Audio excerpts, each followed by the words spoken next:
사도행전을 공부하는 이유는 초대교회에 있었던 그러한 성령의 역사를 오늘의 우리의 삶에 재현하고자 하는, 오늘 우리 안에 계신 성령께서 나를 통해서, 우리를 통해서 하나님의 역사를 이루어 주시기를 원하는, 소원하는 마음에서 사도행전을 공부하고 있습니다. 이제 성령께서 임하셨는데, 주님이 부활하신 후 며칠 동안 지상에 계셨습니까? 40일 계셨죠? 그리고 열흘 후에 오순절에 성령이 임하셨습니다.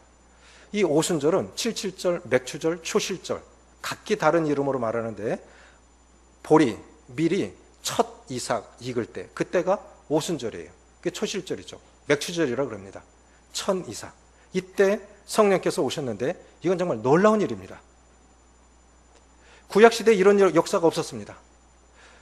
성부 하나님께서는 인류를 구원하실 것을 계획하시고 선지자들을 통해서 계속 메시아가 오실 것을 전하게 하셨죠. 성자 하나님께서는 친히 하나님의 뜻을 따라 십자가로 우리의 구원을 완성해 주셨습니다.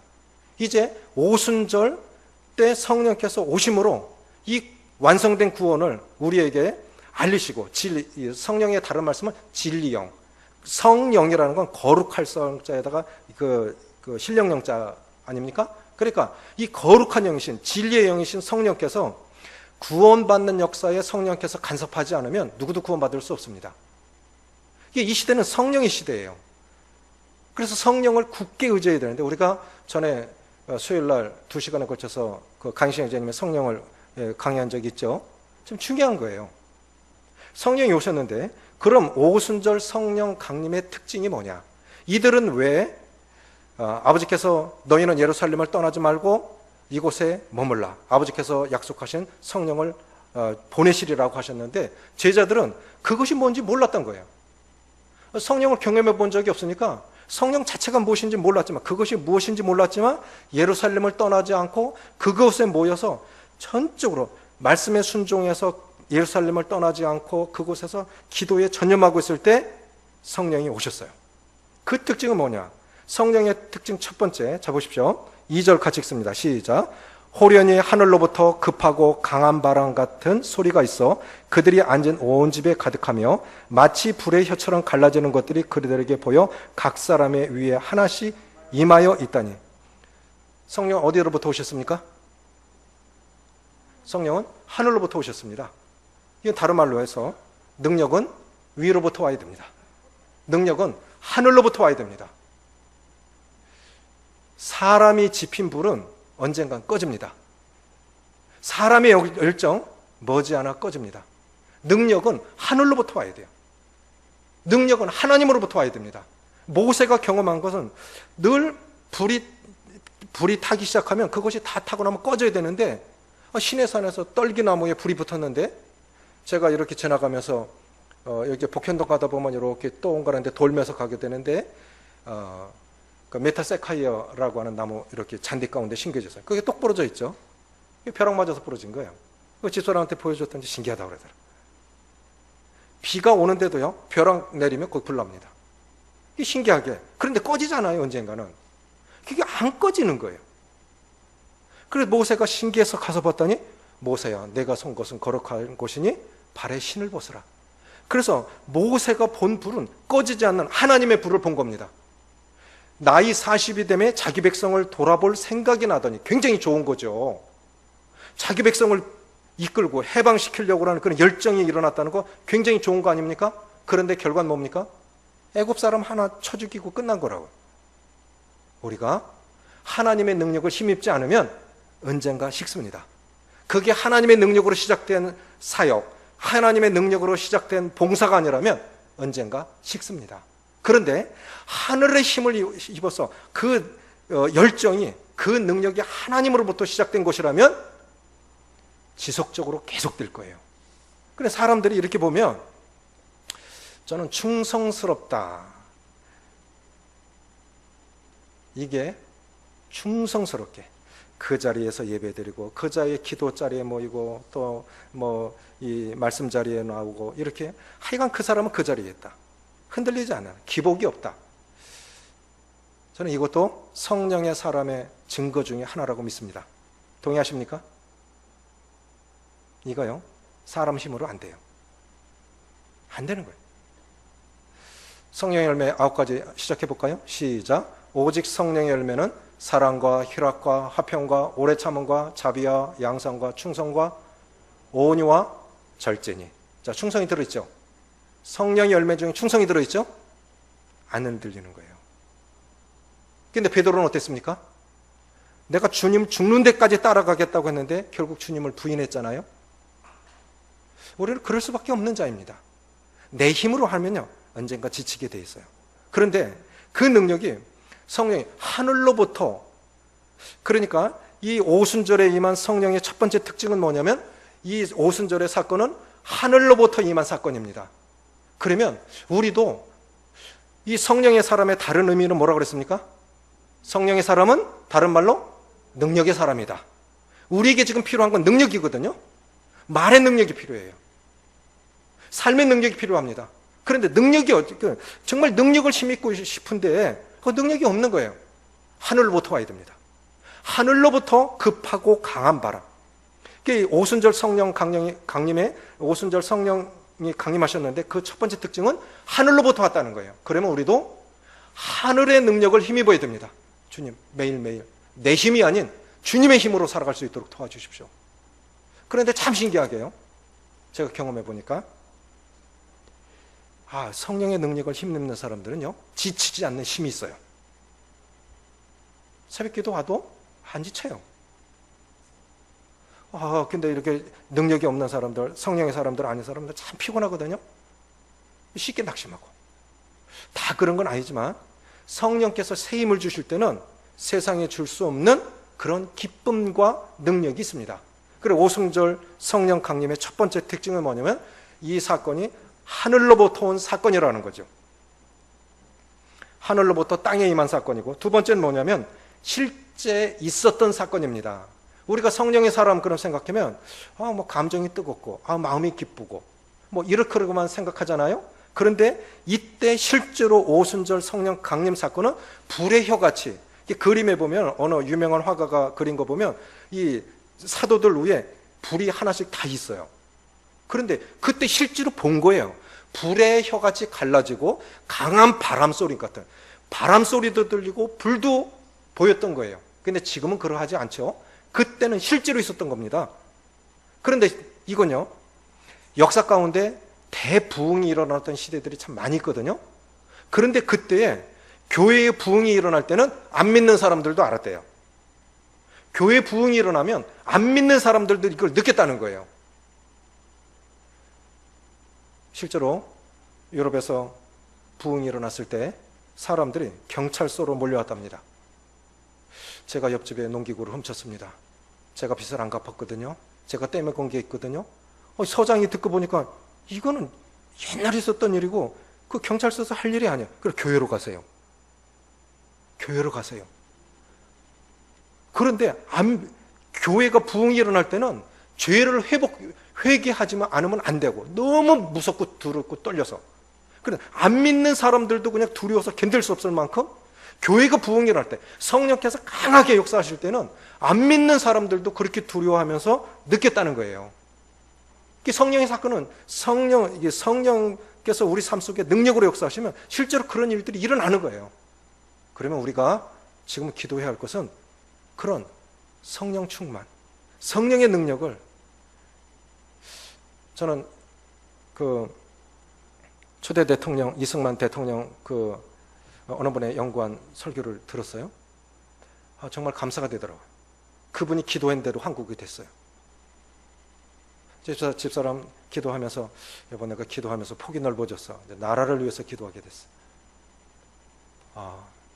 이승만 대통령의 기도가 다 이루어졌다? 세월이 지나고 나서 보니까 다 이루어졌어요. 그 시대는 안 이루어질 것처럼 보였겠죠? 그러면 따라해 보십시오. 기도를 들으시는 주요. 지금은 아닐 수 있어요.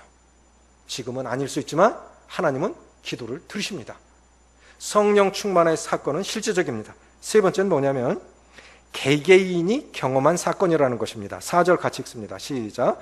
그들이 다 성령의 충만함을 받고 성령이 말하게 하심을 따라 다른 언어들로 말하기를 시작하시나. 그들이 다 성령의 충만함을 받고 성령이 말하게 하심을 따라. 그들이 다 각각. 남편이 성령 충만하다고 아내까지 충만해질까요? 저는 그런 건 아닌 것 같아요. 이거는 각각이 경험해야 할 것이라고 믿습니다. 그래서 정말 이 성령 충만에 내가 정말 성령의 사람이 되어졌으면 좋겠어요. 그래서 내 충만이 내 잔이 넘치나이다. 그래서 넘쳐서 다른 사람에게까지 기도하지 않으면 안 되는, 정말 기도하고 싶은 그런 교회 역사 가운데, 기도가 능력이라고 그러면 그것이 나로부터 시작됐으면 좋겠습니다. 특세 시작하면서 말씀드린 것이 있어요. 이렇게 기도합시다. 어떻게 해요? 조용한 변화가 일어났으면 좋겠습니다. 떠들지 않고 기도가 교회를 어떻게 변화시키는지, 어떤 기적들이 항상 특세 때마다 기적이 일어났는데 어떤 기적을 주시는지, 사도행전을 보면 오늘날 내 삶 속에서 교회 가운데서 이런 기적들이 일어나기를 제가 기도하는데, 뭐냐면 안진뱅이가 일어나던, 지금 우리가 기도하고 있는 이남숙 자매님이 건강해져서 예배 자리로 나오던, 오는 자매님 눈이 회복되던, 가정이 회복되던, 정말 강팍한 사람, 그렇게 강팍했던 사람들이 구원받고 돌아오던, 희미했던 사람이 분명히 믿음의 진리의 말씀에 굳건히 서는 이런 기적들을, 어떤 기적들이든지 정말 기적을 경험했으면 좋겠습니다. 그런 소원 없습니까? 그런 갈망 없습니까? 정말 그렇게 기도해 주셨으면 좋겠어요. 그래서 조용한 변화, 낮은 곳으로부터의 변화, 안으로부터의 변화, 그리고 나로부터의 변화가 일어나기를 간구를 드립니다. 오순절 성령 강림 특징 세 가지는 하늘로부터 임한 사건이라 하는 것이고, 두 번째는 무엇입니까? 실제 있었던 사건입니다. 그럼 성령 충만도 오늘날 내 삶 속에 이루어져야 됩니다. 왜냐하니까 성령 충만 없이는 능력 없습니다. 성령의 사람은 다른 말로 능력의 사람이라는 뜻이겠죠. 내게 지금 필요한 것은 능력입니다. 엘리사가 그 엘리야에게 이 요청한 것은 무엇입니까? 당신에게 임한 하나님의 영이 내게 갑절이나 임하기를 원하나이다. 그래, 시대가 악할수록 더 배가 된 능력이 필요해요. 지금은요, 강단에서 결혼은 누구와 누구 하는 것입니까? 결혼 누구와 누가 하는 거예요? 남자와 여자가? 처녀와 총각이? 지금 강단에서 목사님들 하시는 말씀이 결혼은 남자와 여자가 하는 것입니다. 지금 어때요? 많은 나라들이요, 동성 결혼을 합법화시켰어요. 기가 막히죠? 그거 비난하면 차별금지법에 의해서 감옥 가야 돼요. 제가 만약에 우리나라 그 차별금지법이 통과되면 제가 이렇게 가르치면 저는 감옥 가야 돼요. 우리 못 느끼죠? 대구에서 하려다가 안 되니까 서울에, 작년에 대구에서 했는데 동성연애 축제 두리공원에서 했어요. 이번에 서울에서 했어요. 군에도 심각하다고 그래요. 이 동성연애가 군에도 심각하답니다. 우리가 느끼지 못하지만 정말 믿음을 지켜가기가 어려운 시대에, 정말 악한 시대에 살고 있어요. 그런데 어떻게 우리가 기도하지 않겠습니까? 시대가 악할수록 더 큰 능력이 필요한 거예요. 그러니까 기도하셔야 됩니다. 성령, 오순절 성령 강림 특징은 하늘로부터 임한 사건이고, 실제 있었던 사건이고, 개개인이 경험해야 할 사건입니다. 그러면 오순절 이 성령 강림의 실제적인 결과는 무엇이겠습니까? 따라해 보십시오. 성령의 다스림을 받는 것.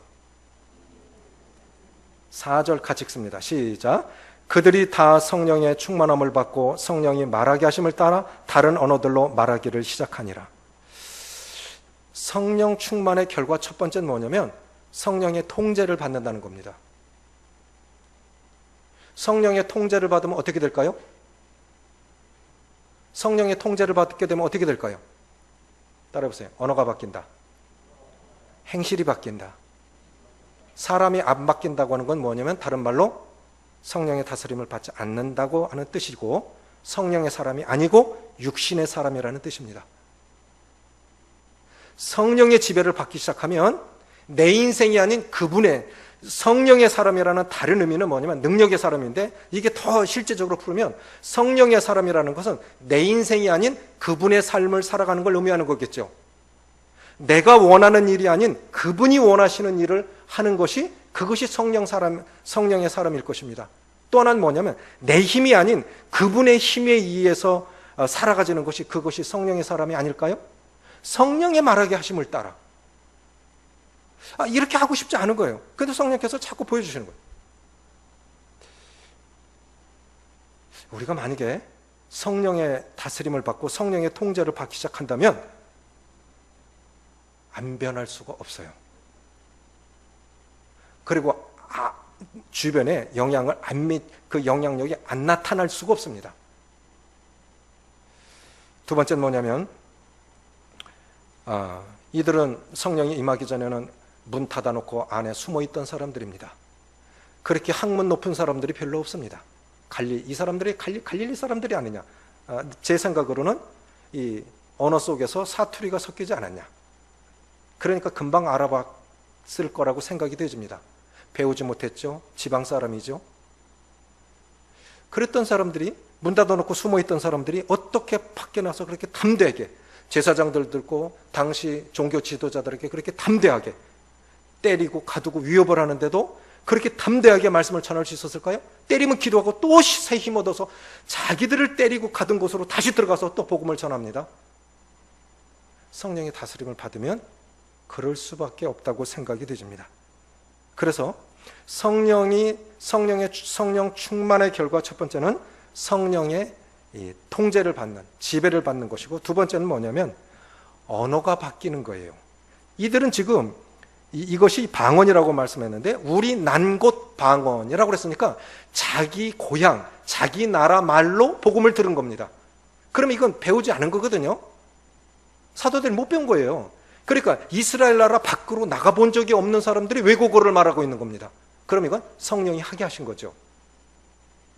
사람이 바뀌려면 제가 생각하기를 언어가 바뀌어야 돼요. 언어가 바뀌어요. 고급 언어가 아닐지라도요, 우리 속에서 부정적이지 않고 덕스럽지 않고 성령의 다스림을 받는다면 기도하면서 말하겠죠. 지혜롭게 말하겠죠. 복음적인 것을 말하겠죠. 실제로 말에 힘이 있습니다. 복음도 말로 전해지는 겁니다. 생명은 말이라는 수단, 말이라는 매개체를 통해서 전해집니다. 언어가 바뀌어요. 실제로 다른 것으로, 실제로 사람들이 관계 속에서 상처받는 건 다른 거 아니에요. 말로 상처받습니다. 그렇지 않습니까? 거의 말로 상처받는다고. 위로도 말로 하는 거예요. 그래서 성령 충만의 결과는 성령의 통제를 받는 것이고, 두 번째 언어가 바뀐다고 하는 것이고, 세 번째는 무엇이겠습니까? 증인의 삶을 살아가기 시작합니다. 11절입니다. 11절 같이 읽습니다. 시작. 그레데인과 아라비아인들이라 우리가 다 우리의 각 언어로 하나님의 큰일 말함을 듣는도다 하고, 여기서 하나님의 큰일이란 무엇이겠습니까? 하나님의 큰일이란 무엇이겠습니까? 예수 그리스도로 말미암는 구원의 소식입니다. 이거를 들은 거예요. 자기 언어로 복음을 들은 겁니다. 그러면 하나님께서 인류에게 행하신 가장 큰 일은 무엇일까요? 하나님의 아들 예수 그리스도를 우리에게 보내주셔서 십자가로, 그 거룩한 보혈의 공로로, 대속의 사역으로 우리를 구원해 주신 것, 이것이 가장 큰 일입니다. 그러면 우리 생애가 어떻게 쓰임받았으면 좋겠습니까? 선천교회에서 영남지역 장로 모임 때 월요일날 김정만 그 교수님이 기독교 변증학을 하셨어요. 장로님들하고 의논해서 저희 교회에서 정말 해야 되겠다. 이게 정말 시급한 거다. 이건 진화론의 문제가 아니고, 마지막 결론은 뭐냐? 이건 학설의 문제가 아니고 이건 영적인 것의 문제입니다. 이 세상 학문은 컴바인 갖고 그냥 트랙터로 추수하고 있는데, 우리는 교회는 지금 이삭줍기 하고 있다는 거예요. 한 사람 한 사람이 이렇게 세상이 진화론이라는 교과서를 가지고 그냥 훑어 들어가고 있는데, 우리는 한 개 이삭 주워가고 있다 이거죠. 제가 들으면서 지금 정말 과학적인, 정말 과학을 깊이 연구해서 이 시대를 진리의 말씀으로 일깨우는 이러한 사람들이 정말 필요하구나. 사역자들이 60명이 왔어요. 우리 이 시대에 구원의 소식, 벌써 이 진화론이 꽉 차 있는 아이들에게 성경을 설명해 주면 안 들어가는 거예요. 정말 어려워요. 말은 안 하지만요, 우리 아이들, 이미 학교에서 공부하는 아이들은 진화론이 벌써 책에 꽉 잡혔기 때문에요, 구원받았어도 흔들리는 거예요. 정말 설명하기 어렵다. 한번 깊이 있게 교제해 보십시오.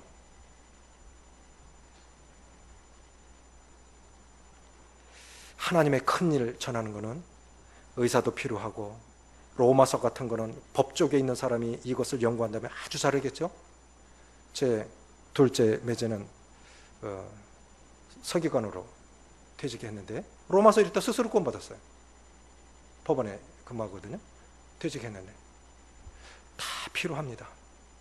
정말 우리가 이 시대에 우리 자녀들을 위해서, 교회를 위해서 어떻게 기도할 거냐, 정말 내 안에 하늘로부터 임하는 그런 성령 충만을 주며 허락해 주셔서 기도 자체가 무엇을 기도해야 할지를 깨닫게 해달라고, 하나님이 원하시는 기도를 하게 해달라고, 이 시대를 보게 해달라고 그렇게 기도해 주셨으면 좋겠습니다. 그런데 성령 충만의 조건이 있어요.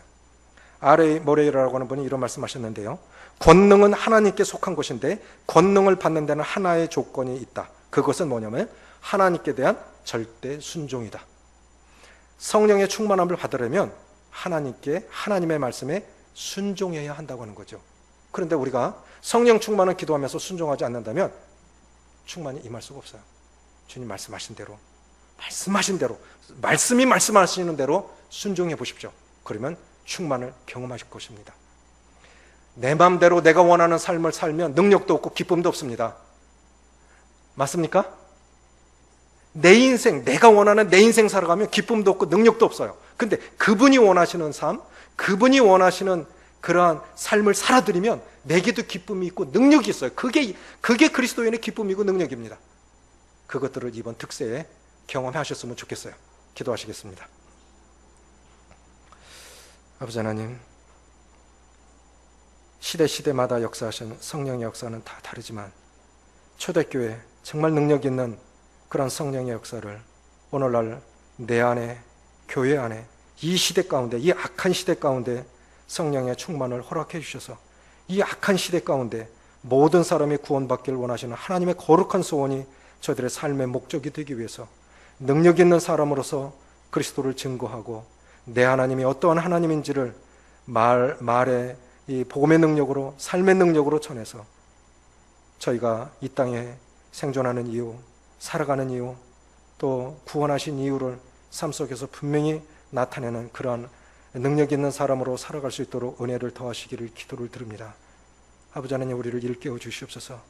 그저 시간 보내면서 그저 인생 살아가는 대로 살아가지는 것이 아니라, 시간을 따라 살아가는 것이 아니라 인생 참 쉽게 지나가시는 것이고 세월이 살같이 지나가는데, 아버지 하나님, 우리의 인생, 값진 인생, 참으로 이 하나님의 아들의 이 생명의 값을 주고 구원하신 이 인생 가운데 우리의 남은 인생을 값지게 주를 위해서 살아드릴 수 있도록 성령께서 우리 모두의 마음을 감동하시고 분별 있게 하시고 가치 있는 삶을 살아드리다 주님 앞에 설 수 있도록 도와주시옵소서.